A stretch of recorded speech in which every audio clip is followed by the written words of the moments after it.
mes chers élèves lettres en commun, j'espère que vous êtes en bonne et parfaite santé. Toujours dans le chapitre de la sortie écologique pour déterminer les techniques de terrain qu'on va utiliser pendant cette excursion écologique.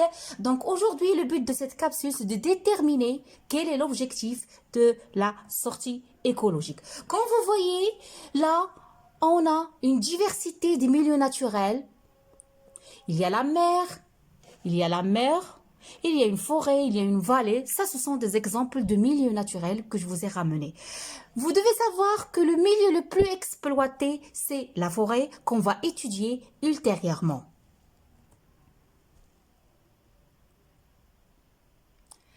Quel est le but de la sortie écologique? Mes chers élèves, la sortie écologique, c'est une visite planifiée d'un groupe d'élèves avec leur professeur de SVT à un milieu naturel en vue de mener une étude écologique. Pourquoi on a recours à cette sortie écologique? Quels sont les objectifs? Différents objectifs. À travers la sortie écologique, ça va nous permettre d'étudier la répartition des végétaux, c'est-à-dire comment ils sont distribués les végétaux, comment ils sont distribués les animaux. Répartition, ça signifie la distribution. توزيع النباتات وتوزيع الحيوانات. Ça va nous permettre aussi de mesurer les paramètres physico-chimiques du milieu, à savoir l'altitude, la température, harara, l'humidité, le pH, l'effet du versant et l'ensoleillement.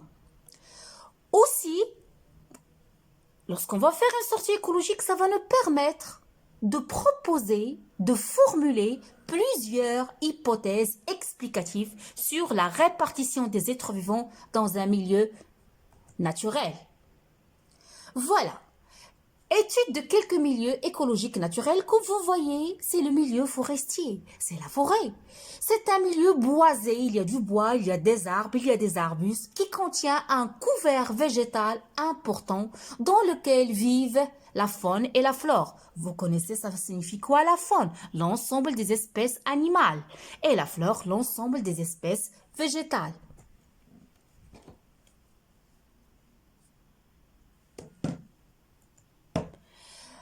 Pour mener la sortie écologique, il va nous falloir des instruments, il va nous falloir des outils. Quels sont ces outils-là et quel est leur rôle?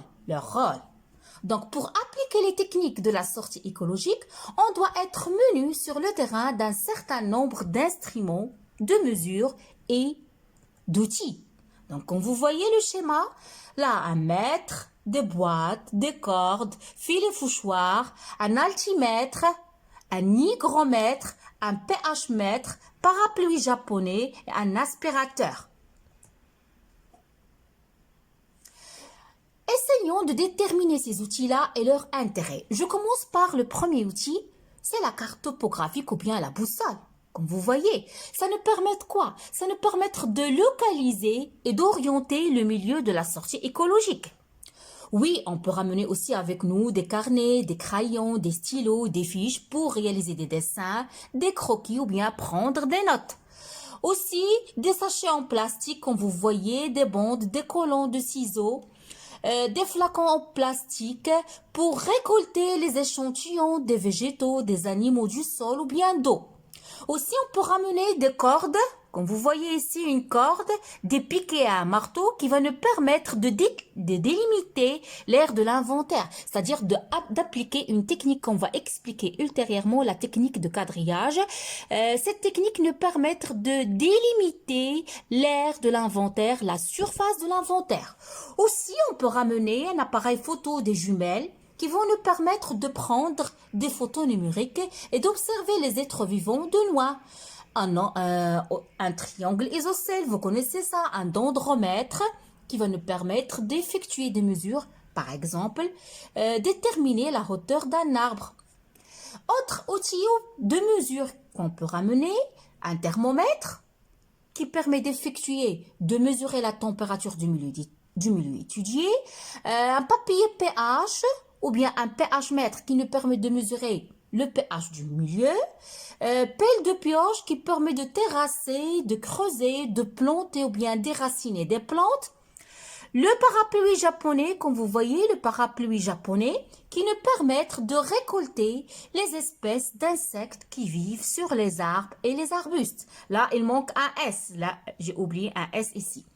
Filet-fouchoir, ça permet de collecter les insectes volants et le filet à plancton, comme vous voyez, j'ai déjà montré ça. Le filet à plancton, ça nous permet de récolter les échantillons de plancton aquatique, que ce soit dans le lac, que ce soit dans la rivière, que ce soit dans la mer. Donc j'espère, mes chers élèves, que à travers cette capsule, vous avez pu déterminer l'objectif de la sortie écologique et aussi vous allez appris quels sont les outils, quels sont les instruments de mesure qu'on utilise pendant la sortie écologique et quelle est leur utilité, c'est-à-dire leur rôle. Donc, je vous donne rendez-vous à la prochaine capsule. Abonnez-vous à ma chaîne. Laissez-moi des likes et des commentaires. À bientôt.